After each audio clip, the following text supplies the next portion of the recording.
Bem, pessoal, depois desse vídeo, bastante motivacional, nós precisamos realmente de palavras de otimismo, precisamos também de ter fé e fazer nossa parte, cuidando de nós e cuidando dos outros para ultrapassarmos tudo isso. Vamos dar início à nossa aula, trazendo primeiro os fatores de produção. Como vocês podem ver, nós temos na primeira imagem a agricultura, que é o setor primário, temos na segunda a indústria, que é o setor secundário, e temos, por fim, não menos importante, o serviço, que é o setor terciário. Os três são importantes para o desenvolvimento da economia, no que tange em relação à produção. Ok? Passa aí, por favor.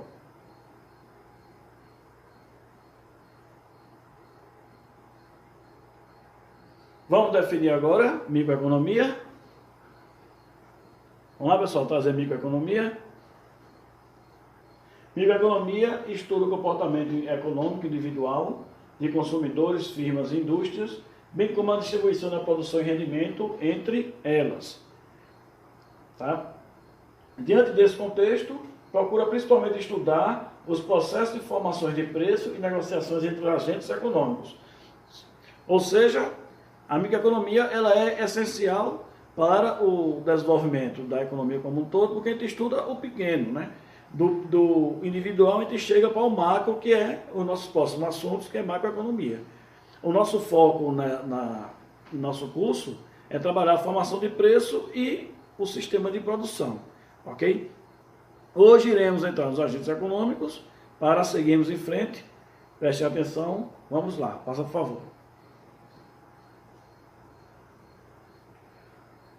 Os agentes econômicos, eles são a base de negociações e movimentações da economia.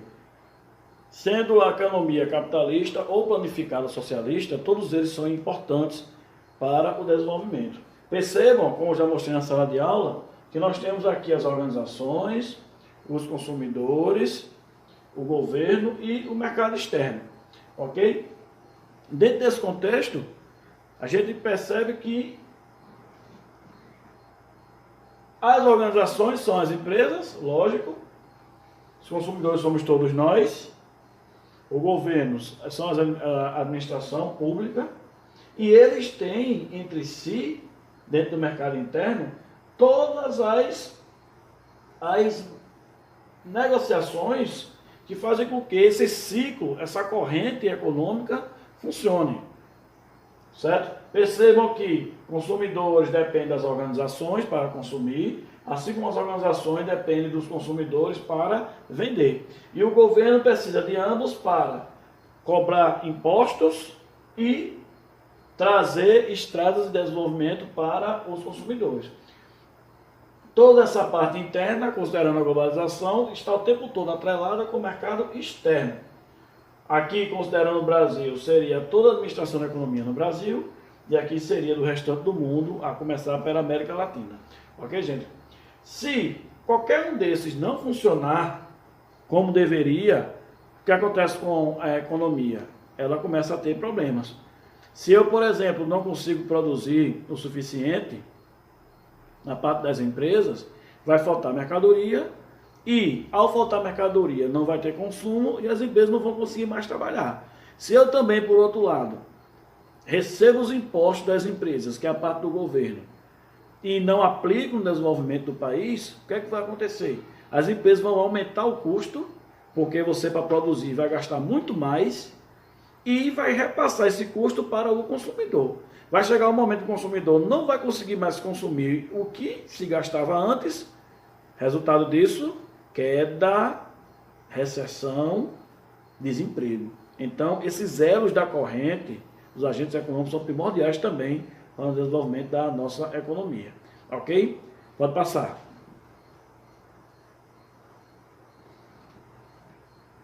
Além disso, nós temos aqui também os fatores de produção.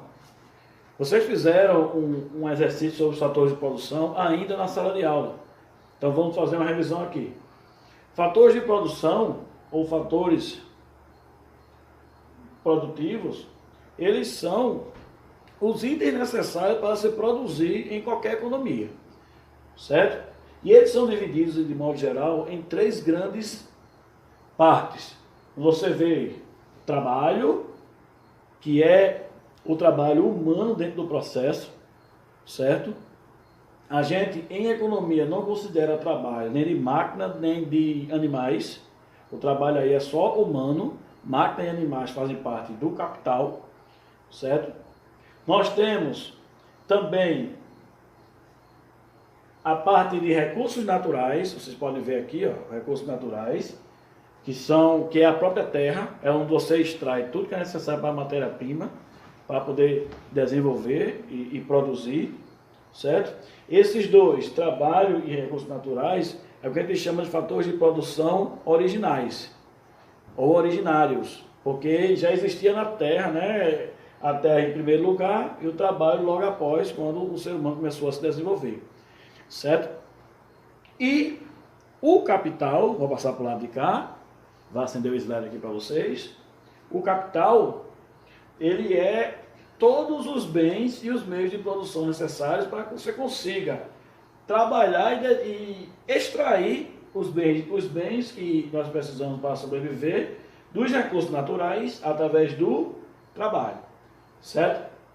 Então o capital, ele pode ser dividido em capital, né, de bens duráveis, né, que são as máquinas, os prédios, os veículos, e os insumos, que são os bens temporários, os bens de transformação, que são as matérias-primas, certo?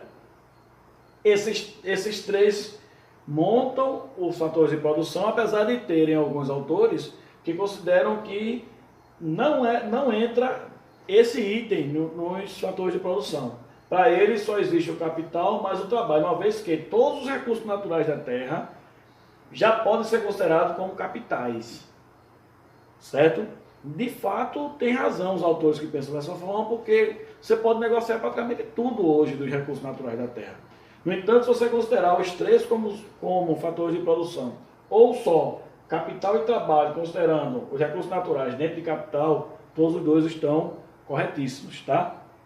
Antes de eu passar, foca aqui, é importante dizer que, do ponto de vista econômico, os bens são divididos em bens para transformação, certo? Então, o que são bens do ponto de vista econômico? As fábricas, os veículos, as ferramentas, as máquinas, certo? Os prédios, os terrenos, são bens do ponto de vista econômico, capital do ponto de vista econômico. Mas o capital também pode ser classificado do ponto de vista financeiro. Do ponto de vista financeiro, o capital são os créditos, os títulos e o dinheiro em si, ok? É interessante que uma empresa, por exemplo, pode estar bem economicamente e pode não estar bem financeiramente. Nós temos aí várias empresas na nossa região que são exemplos do que eu estou dizendo. São empresas que economicamente são muito fortes, porque têm muito patrimônio, mas financeiramente elas não estão nem funcionando. A gente vê várias indústrias, até algumas usinas aí que estão nessa situação, ok? É muito importante que a gente saiba distinguir isso. Nem todo conceito na área da economia vale também para a área de finanças, apesar deles serem co-irmãs, os conceitos, ok? Tudo entendido, fatores de produção? Vamos para frente, passa aí por favor.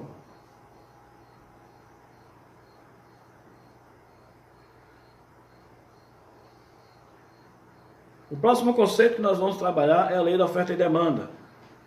Para mim, é o principal conceito da economia, do ponto de vista teórico, porque ele consegue explicar praticamente todos os processos econômicos, certo? E suas consequências, origens e consequências, aliás, certo? Mas antes de entrar no princípio em si da lei da oferta e demanda, a gente tem que entender primeiro o que é oferta, o que é demanda e o que é mercado, certo? Preste atenção no gráfico aqui que vocês vão entender, vai focar agora. Oi? Lei da oferta e demanda, ela traz para a gente os princípios básicos das negociações dentro do mercado. O mercado em si, ele é dividido em procura, certo? Ou demanda, é a quantidade de bens ou serviços que os consumidores estão dispostos a adquirir por um determinado preço. Isso é o que a gente chama de procura. Ou seja, é todas as pessoas que querem ou têm condições, tá, de adquirir algo, certo? Por outro lado, você tem pessoas que têm condições de comprar, para que o sistema funcione, para que os agentes econômicos possam trabalhar, tem que existir a oferta. O que é a oferta? É a quantidade de serviços, de bens ou serviços, perdão, que os vendedores estão dispostos a colocar no mercado. É tudo que é disponível para ser consumido, certo? Na junção da procura e da oferta, dentro do conceito que a gente vai estudar agora, nos traz a geração dos preços. O que é o preço em si? É o valor atribuído a determinado produto e que corresponde à quantia de moeda que é necessária para se obter. Certo? Existem várias classificações de preço, mas vamos considerar essa como o que é necessário nesse momento para nós aprendermos. E na junção da oferta, da demanda ou procura, gera o preço, e as negociações entre eles, gera para a gente o mercado, que é o quê? O lugar onde os agentes econômicos levam a cabo a troca de bens por moeda ou por outros bens. São as negociações em si. Certo? Passa aí, por favor. Então, ó, como é que funciona essa lei da oferta e demanda? Eu vou chegar aqui para dar um exemplo para vocês antes da gente chegar nesse slide. Vamos supor que vocês chegassem no dia de sábado numa feira. Já acabou a quarentena, graças ao bom Deus, e eu vou com o meu pai e minha mãe, eu mesmo vou comprar tomates numa feira, por exemplo. Certo? Se eu chegar lá na feira e tiver 10 barracas com tomate sobrando, muito tomate, o que é que vai acontecer? Eu vou procurar entre as barracas o tomate com menor preço. Porque eu tenho a opção de procurar, eu tenho a opção de escolha. Eu tenho 10 opções, 10, onde uma das 10 vai estar mais barato. Certo? Mas vamos raciocinar do lado contrário agora. O inverso, a recíproca. Eu cheguei no mercado, aí só tinha uma barraca de tomate e já estava na metade da quantidade que ele normalmente coloca para vender. Eu cheguei lá para comprar, lógico, não só tinha eu para comprar, tinha uma multidão de clientes, de consumidores para comprar aquele tomate. O que é que vai acontecer pela lógica? O camarada que está vendendo tomate, ele vai vender pelo maior preço possível. Por quê? Porque só tem ele vendendo. Ou eu compro o tomate por aquele valor que ele está me impondo, ou eu vou ficar sem a mercadoria. Então vai ser um leilão. Quem der mais vai levar o tomate. Então esse exemplo é básico para a gente entender a lei da oferta e demanda. Certo? Foca aqui. Quando a oferta é maior do que a procura, que a gente também chama de demanda, o preço tende a cair. Se tiver muito tomate na feira, certo? Eu vou procurar o tomate mais barato. Então o preço tende a diminuir, a cair. E o inverso é verdadeiro. Quando a oferta é menor do que a procura, também chamada de demanda, o preço tende a subir. Por quê? Porque é muita gente para comprar aquela mercadoria, certo? E ele vai fazer um leilão, vai vender a mercadoria para quem der mais o preço. Mas é importante que vocês percebam, na minha mãozinha aqui, ó, tende. Por que tende? Porque isso aí é um princípio econômico que pode ser influenciado por outras situações que a gente vai ver mais na frente. Isso aí é do ponto de vista teórico, certo? Mas, mesmo sendo considerado do ponto de vista teórico, ele é a base do entendimento econômico, certo?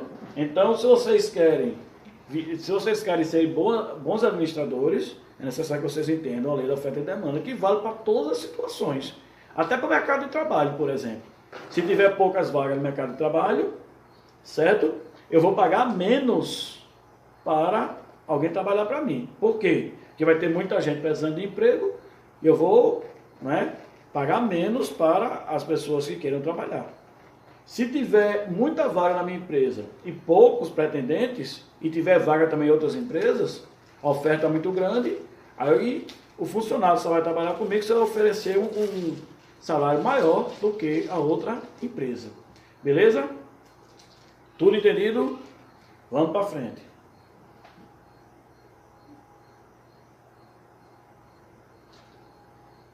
E os mercados? Como é que funcionam os mercados? O mercado, a grosso modo, é o encontro entre a oferta e a demanda, nas negociações diversas de crédito, compra de bens ou troca de mercadorias. Certo? O mercado é onde você põe em prática os conceitos econômicos. E ele é dividido, como o vídeo que já mandei para vocês, vou apenas revisar, em algumas partes básicas que a gente vai passar a aprender nesse momento. Foca aqui, ó. Vai aparecer. Tipos de mercado. Primeiro deles, monopólio. Monopólio, em termos de produtores, é um produto sem substituto do próximo, certo? Ou, em termos de empresa, é quando você está sozinho no mercado, só você produz e revende aquela mercadoria. E o próprio nome já diz, acompanhe a mão aqui, ó. Mono, pólio, comércio. Então apenas uma empresa detém as negociações de determinada mercadoria, certo? Quando existe monopólio, ele se transforma no que ele chama de mercado de concorrência imperfeita. Todos esses aqui, ó, são mercados de concorrência imperfeita. Por quê? Porque não é livre a concorrência dentro dele. Certo? Você tem que ter uma situação extra para poder entrar dentro desse tipo de mercado. Por isso que a entrada no monopólio ela é difícil. Uma vez que, se apenas um detém a produção de determinado bem, ele jamais vai deixar que outro entre no lugar. O maior sonho de consumo, né, de um empresário é estar sozinho vendendo mercadoria, sem concorrente, porque ele vai impor o seu preço, certo? A influência sobre o mercado do monopólio é substancial. Só não estabelece o preço se este for regulamentado pelo governo, que é o caso, por exemplo, da Petrobras. A Petrobras ele tem o monopólio do refino e distribuição do petróleo aqui no Brasil. Então, se o governo não regulamentasse, ele poderia aumentar o preço, que só tem ele distribuindo. Ok? O exemplo, além da Petrobras, é os Correios. É outro exemplo do monopólio, certo? Voltando, feedback. Qual a importância do monopólio? O monopólio, ele tem importância de ser estudado porque ele é muito difícil, é muito complicado para a economia.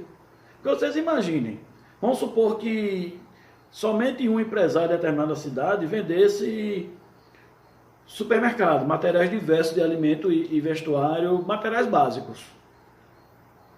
Certo? Quem que ia garantir que ele ia ter o menor preço se só tem ele vendendo? O ideal para o mercado é, no plano teórico, o mais próximo possível do mercado perfeito, que é o que a gente vai ver mais na frente. Certo? De modo que tenha concorrência. Quanto mais concorrência, menor o preço. Beleza? Vamos voltar para o foco aqui. Que a gente está alternando, né? Quando eu sair de cena, aparece aqui o slide. Uma situação diferente para a gente trabalhar. E vamos lá. Próximo item, oligopólio. Certo? Oligopólio ali, ó. Oligo, alguns. Pólio, comércio. Número de produtores, são poucos produtores, no caso do oligopólio. A entrada nesse seleto grupo é difícil, porque eles tentam fazer barreiras para não entrar novas empresas. Influência sobre o preço. Ele tem influência assim sobre o preço, apesar de não ser tanto quanto o monopólio. Exemplo, aço, alumínio, cigarros, bancos. Né? Se você analisar direitinho, as nossas cidades têm poucos bancos. Né? Outro exemplo, aviação. Entre outras situações, são poucas empresas que negociam aquilo ali. Então, você vai ter um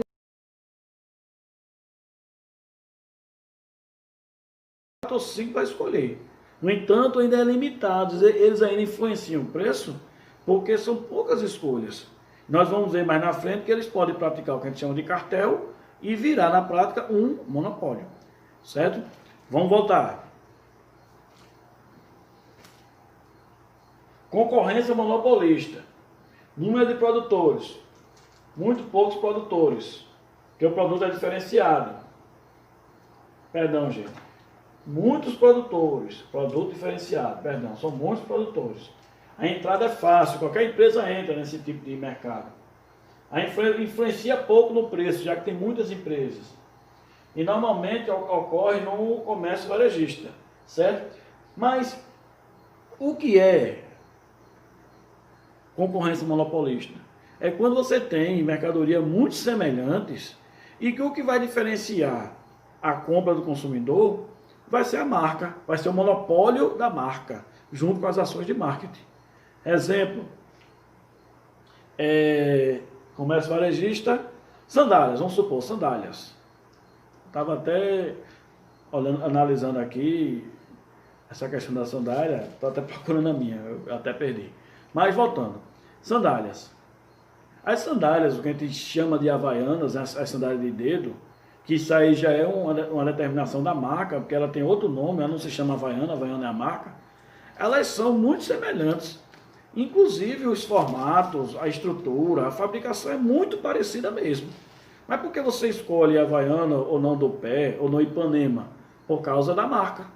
Por causa da forma como eles fazem você querer aquela determinada mercadoria. Isso é o que a gente chama de concorrência monopolista. Eles vencem pelo monopólio de cada marca. Ok? E por último, o que deveria ser o ideal para a economia, mas só funciona no plano teórico, certo? Só funciona como referência, não funciona na prática. Que é a concorrência perfeita. Voltou aqui, ó, vai aparecer o foco. Concorrência perfeita. Tem muitos produtores, produtos não diferenciados, todo mundo consegue produzir mais ou menos a mesma coisa, de fácil entrada, não tem influência nenhuma sobre o preço. Por quê? Porque você vai tentar sempre o menor preço de acordo com a sua marca. Então você não vai conseguir mais subir tanto o preço assim. Exemplo, feijão.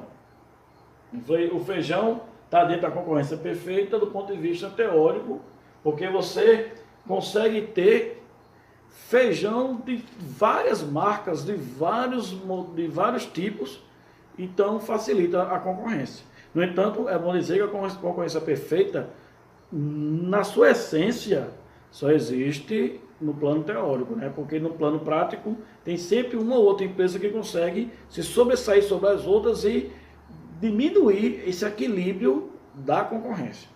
Ok? Estamos quase encerrando, hein?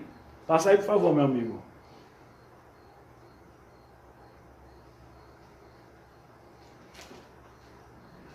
Nosso trabalho agora vai entrar na parte de práticas de mercado, ou tipos de mercado, dependendo dos seus autores, certo?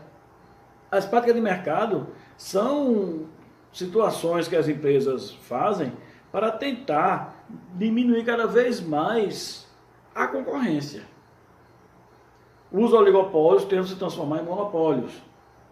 E quando vão se transformando em monopólios, eles vão se unindo e formando o que eles tentam desde sempre acontecer, que são os conglomerados, que são grupos de empresas que dominam a produção de determinado bem ou serviço desde o seu início até chegar no consumidor.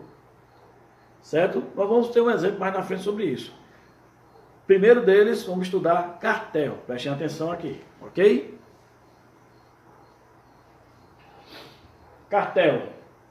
O cartel na prática é o acordo que acontece entre empresas. Você vê aí no nosso slide, a empresa A e a empresa B. Ele faz um acordo para evitar a livre concorrência, para não deixar novos concorrentes entrar no mercado. Certo? Então, o cartel, ele normalmente acontece na fixação de preços, mas pode ocorrer de outras formas. Certo? Do ponto de vista da fixação do preço, ele acontece o seguinte, certo? Tudo indica que, por exemplo, tem algumas áreas da sociedade que fazem mesmo um cartel. Mas antes de eu continuar, é importante dizer que no Brasil, segundo o Código Penal e Civil, a prática de cartel ela é proibida, certo? É uma prática ilegal, porque ela impede a livre iniciativa, impede a concorrência perfeita. Mas existem algumas formas de se fazer o cartel. Eu já disse a vocês que é um acordo entre concorrentes, certo? Vamos supor assim, tem eu e mais 2 empresários de determinada cidade. Vamos supor que a gente venda combustíveis, certo? Combustíveis, o preço do combustível é muito próximo, porque o custo é muito alto. E eles não têm uma margem tão grande assim, certo? Até 27, Neto? Eles não têm uma margem tão grande assim. Então, o que é que eles fazem? Em vez de eles estarem concorrendo entre si, pelos clientes que têm que consumir o combustível, eles simplesmente se organizam e mantêm um preço padrão, com diferença de centavos, para não dar na cara, certo? Isso é o que a gente chama de prática de cartel. Então você chega no posto de gasolina, tá a gasolina a 4,50, chega no outro tá a 4,40, chega no outro tá a 4,60, 4,55 centavos, que dá a entender que eles estão concorrendo entre si, mas não é verdade. No outro mês eles vão alternando e mantendo sempre o mesmo preço. A prática de cartel é terrível para a sociedade porque ele tira a opção. Você tem que consumir aquilo ali e você fica com dificuldade de achar novos concorrentes, porque os 3 juntos, eles recebem todo o combustível, no meu exemplo do município. Então, se eu compro combustível os 3 ao mesmo tempo, eu vou comprar muito mais combustível, o preço vai ficar menor. Olha a lei da oferta e demanda aí. Ó. Eu vou comprar 50 mil litros de combustível. Então o preço vai ficar menor em relação a quem vai comprar 5 mil. Então eu não consigo manter as pessoas